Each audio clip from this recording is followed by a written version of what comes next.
সূরা নিসা ৭৮ নম্বর আয়াতে আল্লাহ বলেন, আইনামা তাকুনু ইউদরিকুমুল মাউত, তোমরা যেখানেই থাকো মৃত্যু তোমাদেরকে পাকড়াও করবে। সূরা আরাফের ৩৪, সূরা ইউনূসের ৪৯ নম্বর আয়াতে আল্লাহ বলেন, লিকুল্লি উম্মাতিন আজাল ইযা জাআ আজালুহুম ফালা ইস্তাখিরুনা সাআতাও ওয়ালা ইস্তাকদিমুন।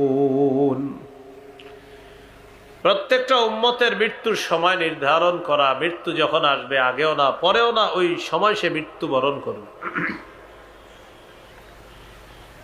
সূরা মুনাফিকুনের ১১ নম্বর আয়াতে আল্লাহ বলেন, ওয়ালাই ইউআখিরাল্লাহু নাফসান ইযা জাআ আজালুহা,